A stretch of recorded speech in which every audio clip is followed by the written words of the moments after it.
அன்புக்குரியவர்களே, வணக்கம் வணக்கம் வணக்கம். நம்ம வாழ்க்கையில் ஒரு முன்னேற்றத்தை அடையணும் அப்படின்னு நினச்சா நம்ம எப்படி இருக்கணும்? ஆனால் அப்படி இருக்கமானா முன்னேறணும் நினைக்கிறோம். அதுக்கான ஸ்டெப்பை எடுக்கிறோமா? எடுக்கிறதே கிடையாது. அந்த முன்னேற்றத்துக்கான ஸ்டெப்பை எடுக்கணும்னா நம்மள்கிட்ட உள்ள பழக்க வழக்கங்கள்லாம் என்ன இருக்குன்னு பார்க்கணும். பார்த்திங்கன்னா, சில பேர் நல்லா வரணும்னு நினப்பாங்க. நல்லா தூங்கிக்கிட்டே தூங்கிக்கிட்டே இருந்தோம்னா எப்படி வளர்ச்சி வரும்? இன்றைக்கி ஜெயித்தவங்க பூரா அந்த காலையில் எழுந்திரிச்சு ஜெயித்தவங்க தான். காலையில் எந்திரிக்கிற பழக்க வழக்கங்கள் இருக்கவங்க தான் வெற்றியாளர்களாக இருக்கிறாங்க.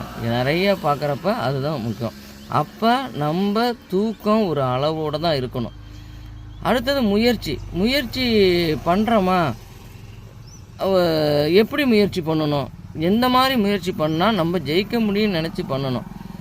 அது மாதிரி அந்த திட்டமிடல் கூட சரியாக இருந்தால் தான் நாம் வாழ்க்கையில் முன்னேற முடியும். அடுத்தது சேமிப்பு. நீங்கள் முயற்சி பண்ணி உழைச்சி சம்பாரித்து அதை அப்படியே செலவு பண்ணிட்டீங்கன்னா கண்ணா பின்னான்னு இது தேவையா அப்படின்னு நினச்சி செலவு பண்ணணும். ஆனால் நாம் அப்படி இல்லாமல் அது ஊதாரித்தனம் தான்.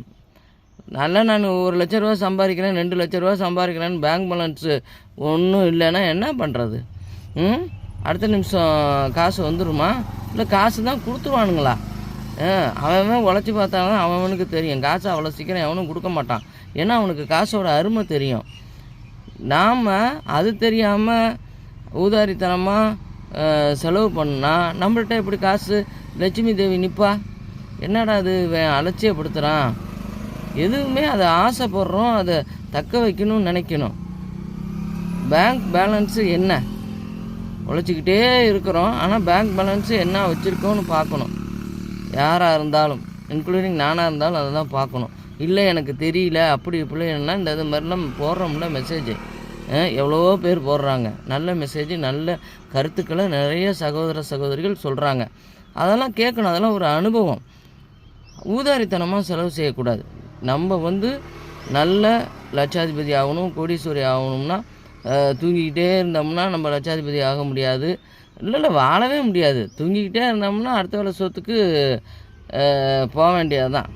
அதனால் தூக்கத்தை விடணும், சோம்பேறித்தனத்தை விடணும். இதெல்லாம் விட வேண்டியது. கடினமாக உழைக்கணும். அடுத்தது சேவிங்ஸ் பண்ணணும். கடினமாக